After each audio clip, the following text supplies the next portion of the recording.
Hey Wrangler 4xe fans, it's prediction time. I am not one to make predictions about things because sometimes I think my optimism gets in the way and my wishfulness of what I want to see happen gets involved. So I'm going to try to set my emotions aside, and I'm going to try to take a very real look at electrification in regards to the Wrangler 4xe and some of the issues that are surrounding that.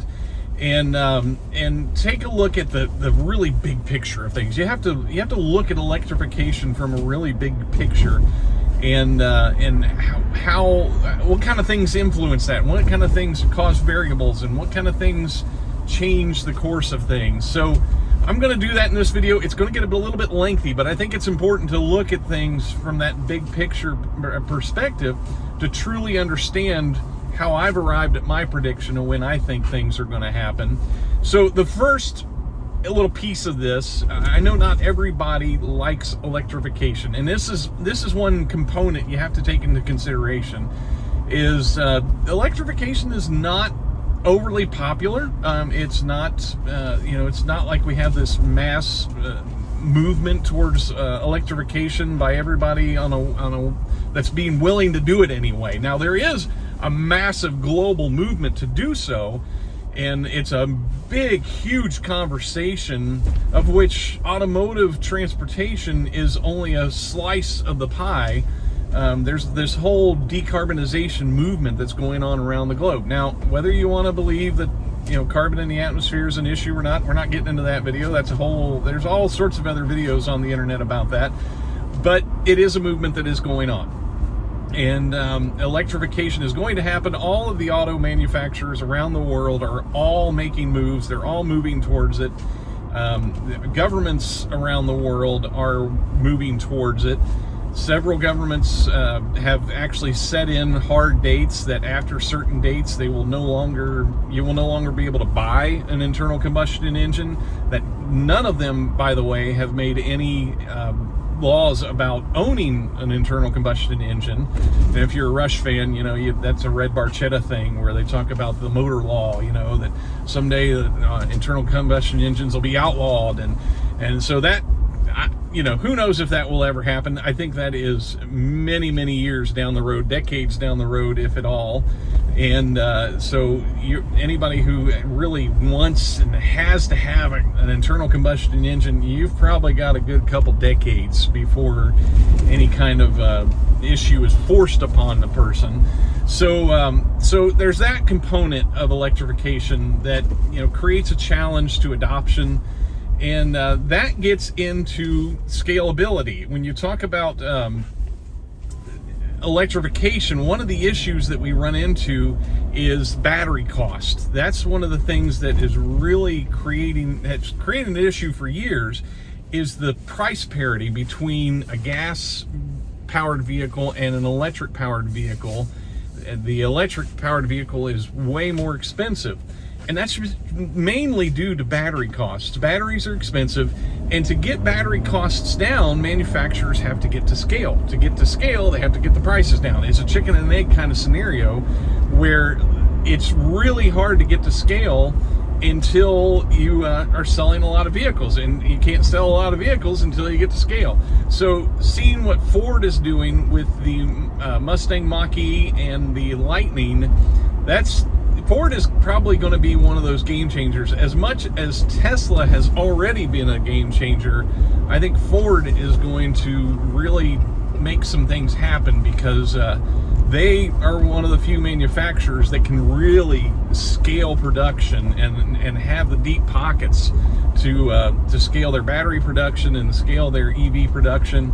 And Ford is really the first company that is, other than Smart had, at one point, people can make fun of the little Smart car. I had one for about 4.5 years. I had an electric version. But Smart at one time was the only manufacturer on the face of the planet that offered both an electric and gas versions of all of their vehicles. Now, they had 2 vehicles in their fleet at the time, but they still were the only one in the world that did both. And there was a substantial price difference between the gas model and the electric version.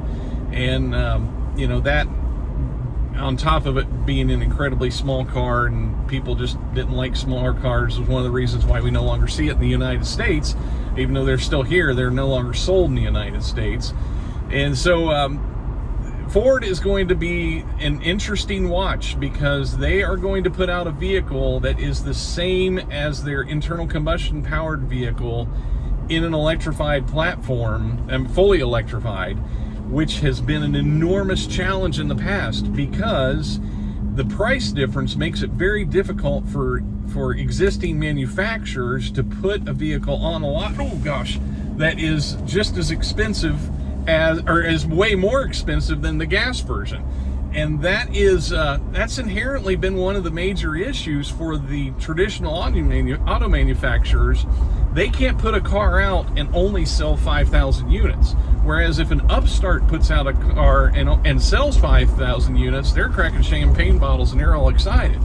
But that's not the case with the traditional auto manufacturers. Their business model requires them to sell a lot of cars. They can't just sell a few cars. So that's one of the issues facing Jeep as well, is it would be very difficult for them to come along and put a Jeep Wrangler on the road, or on the lot, that's $40,000 more than the gas version that's sitting right next to it, which is probably what would have to happen. If you look at the Tesla Model X as an example, there isn't a gas-powered version of the Tesla Model X, so it could be sold, and there wouldn't be any of this consumer comparison going on, why would I ever pay that much for that vehicle when I can get this one so much cheaper? So, and I say $100,000, it would probably, likely today, if they electrified the Jeep Wrangler and gave it the range and capability of the gas-powered equivalent, it would likely pass up the six-figure mark. So I don't know about you, I would have a hard time. I couldn't. It just wouldn't be in my price range to pay over $100,000 for a Jeep Wrangler. It's just not something I could do. So battery cost is an issue. Battery weight is an issue. Some people would say, well, why couldn't we have an electrified Wrangler today? If you look at the Tesla Model X, which I think, I'm doing this from memory, I think is rated at like 90 mpge. That's its efficiency rating. The Wrangler 4xe is rated at 49 mpge. So the Tesla Model X is almost twice as efficient, right? And I think, if I'm remembering my numbers right, the 100 kilowatt hour Model X, I want to say it can go like 280 some miles on a full charge, right? So if you almost cut that in half, if you said 160, 170 mile range, if you cut the efficiency of a Model X in half, and it only gets half that range on that 100 kilowatt hour battery, some people would just logically say, well, why wouldn't you just go ahead and give the Jeep Wrangler a 200 kilowatt hour battery and make it effectively the same range as a regular Jeep Wrangler? Well, that's where we get into another issue where we talk about battery density and battery weight, and those things play in. And when we talk about battery density, we mean the amount of energy available in a certain volume, if you will. If you take a AAA battery and compare it to a D cell battery, both of those batteries are 1.5 volts. However, the D cell has a lot more energy capacity inside it than the AAA. The AAA fits nicer into some products, where the D can work fine for other products. So it becomes a size issue. And battery density today, now it is getting better all the time. Over the past 20 years, battery density has gotten better. We are able to get more energy into smaller footprints. Tesla has done amazing research and development on that, of getting more energy into the same amount of space at not a lot of weight increase. And that's where some magic really starts happening, and that's where you can shrink the size of the battery that you have in a vehicle and still get the same range. Right now, that's not possible. Right now, you still have to have these enormous packs. If you look at the Hummer EV, that 200 kilowatt hour battery, it's an enormous battery. And you look at the weight of the Hummer EV, I want to say it's like 9,000 pounds or something. That's huge. The Wrangler 4xe is already heavy, because of the added hybrid system to what is essentially a gas Jeep, an internal combustion engine Jeep with the hybrid system added, and you're already over 5,000 pounds. I can't imagine personally taking an 8,000, 9,000 pound Jeep Wrangler out on the trail. That just creates some issues. So those are all issues that go into why I'm going to make my prediction about where I think the Wrangler 4xe will finally see a fully electrified version. And I'm going to put those dates between 2026 and 2028. And I know some people might argue that. They might want to say, well, Jeep says they're coming out with an EV. Yes, Jeep is coming out with an EV, but it is a ground-up new model. It is not an existing model that they're converting. Why does that matter? Because the traditional vehicles that have been made as a gas vehicle really don't do well when they cross over and become an electrified version. Now, some of them, if you look at the Kia Soul EV, it already has a great shape as a gas version, and it's already a great package. So it very easily crossed over into an electrified version and a great electric vehicle. Whereas if you look at some people that convert gas-powered vehicles into electric, you've still got that massive grill out there. If you look at the Jeep Wrangler, boy, it's just horribly inefficient because you've got that big, massive grill, which, by the way, has an 80-year legacy. This design has been around 8 decades. So it wasn't designed from the beginning to be efficient. It was designed to do the job and serve our men in service during World War II. It wasn't designed with any kind of efficiency in mind. It had a job. It had a purpose. So its form followed its function. And we still have that form to this day on the Jeep Wrangler with this straight up and down windshield, which we know is problematic when it comes to efficiency. That a straight up and down grill, which we know is problematic when it comes to efficiency. But that grill is needed for this gas engine in this thing. So there are some issues to fully electrifying the Wrangler, and that may also include Jeep having to look at, oh my gosh, changing some of the design and making the Jeep more efficient, and finding ways to do that. And I don't know how you do that and not change the design totally. I'm glad I'm not the one that has to get yelled at on Twitter when that happens someday, but there's something to that conversation.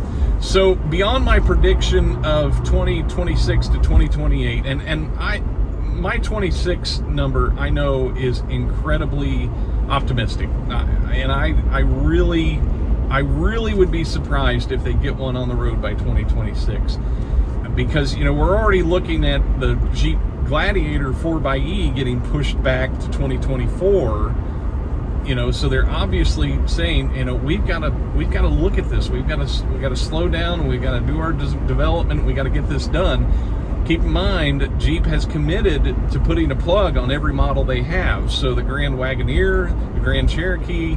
Now we know that in Europe we already have the Renegade and Compass 4xe, but eventually those will be coming to the United States. And the Gladiator as well. So there are all sorts of vehicles that have to get a hybrid version before they get to that electrified version. So the 2023 vehicle that's coming out, there's a lot of speculation on what it is going to look like. The current speculation is it might be somewhere in the neighborhood of like a Compass, maybe a bigger Compass, and but its design will be completely revolving around electrification. It won't be a gas model that they're converting to electric, if that all makes sense. So beyond my prediction, here's one of the things that I really wish Jeep would look at doing. Now we have to think long term about this, but I wish Jeep would look at a series hybrid system in the Wrangler. And what I mean by series hybrid, if you're not familiar with hybrids, there are series hybrids and parallel hybrids. The Jeep Wrangler 4xe is actually both. It can do series hybrid operation, but it is a parallel hybrid, and it's a parallel hybrid because you have the gas engine, you have the electric motor, you have the drivetrain that goes and feeds the rest of the wheels and everything. So in a parallel hybrid, both the gas engine and the electric motor have access to that drivetrain. The vehicle can really operate on either power plant independently, although I will say often, and probably sound like a broken record, the Wrangler 4xe is always a hybrid. There's never a time that it's not a hybrid, but both the gas engine and the electric motor can move the vehicle forward. If you look at the BMW i8 or the BMW i3, those are great examples of series hybrids. Now, there's a fully electric version of the i3, but there's what's called a range-extended version of the i3 that has a small little gas engine in it, and all it does is provide, it's a generator. It's just providing electrical energy. It is not there, it's not connected to the wheels in any way, shape, or form. It doesn't provide propulsion, it just provides electrical energy. Here's my thought on where I think Jeep could go, because one thing Jeep is committed to is the Jeep Wrangler has to be a Jeep Wrangler. It has to be able to do the Rubicon Trail. It has to meet those markers. If you fully electrify the Jeep Wrangler today, there's going to be that issue with what do you do when you get out in the middle of nowhere and you have no way to charge the vehicle. That's where I would like to see Jeep think about deprioritizing the gas engine size and its abilities and putting a higher priority on the battery capacity. That way you could operate, if you think of the BMW i3 as a great example, it is an electric vehicle that has onboard charging capability. Yes, it's still a plug-in hybrid, but it's more like an EV that has a generator as opposed to a plug-in hybrid that has a gas engine that could drive it down the road, much like I'm doing right now. So if Jeep could put a smaller motor that just provided electrical charge, and you get out in the middle of nowhere and you're getting low on energy, you crank up that gas engine and it could charge it. Now, here's where the downside to range extending models like that, and when I say range extending, that's what that's referred to as a range extender. The early BMW i3s, you really couldn't get out on the highway and just drive. You had to stop and charge at some point. And that's one difference between the 4xe and other and range extended plug-in hybrids, is you can just keep going. But in range extended hybrids, you might have to stop, charge the battery, fill up the gas tank, and keep going. Which the odds of that being an issue for most people aren't going to be driving all the time. Most of us want these vehicles just to get to work and back and run around town and do those things. So if we had an electrified Wrangler that also had a small gas engine in there as a backup, that's where I think the true evolution of the Jeep Wrangler towards a fully electrified platform will really take seat and really become a mainstay in the lineup. Now, in consideration to that, we have to understand that there may come a time in the United States and in Canada and all the countries around the world that they are all considering dates of like 2030 and 2035 where you're no longer going to be able to buy a vehicle with an internal combustion engine. My hope is that manufacturers and government can work together to find other ways to have onboard power supplies for these vehicles. If it's a hydrogen fuel cell or if it's a small gas engine that doesn't get used a lot, we could still reduce our carbon emissions, and that people make the argument, why'd you buy a Wrangler 4xe if that's your goal? You can still reduce your carbon emissions greatly and still have a gas engine in the mix. But if we deprioritize that size and the capability of that gas engine and put a higher priority on the electric side of it, then we can really see some success in decarbonizing what it is that we do every day. So that's all my thoughts. I'm putting my prediction at 2026 and scoring that as highly optimistic, 2028 as what I think is probably more realistic. Wouldn't be surprised if that got to 29 or 2030, because also in this conversation, we have to understand the delay in the industry that is going on right now because of COVID. There are a lot of things that are happening this year that a lot of manufacturers said they were going to do in 2020. So we're finally seeing in 2022 some of the things that we should have been seeing 2 years ago, but COVID really put a little kink in the works with all of these great plans that these manufacturers had. And so that's going into my consideration as well. If I was considering that fully, I would probably say 29 as being a date, but I'm going to be optimistic and try to be realistic and say 26 to 28. So I will eat my words. Feel free to mock me openly. If this video is being viewed in 2027 and there's a fully electrified Wrangler on the road, I will fully accept that. I will applaud that, as a matter of fact. So let's hope for that. And I guess that's about it. I've been long-winded enough. It's just hard to get all through that conversation without touching all those touch points. Thanks for watching.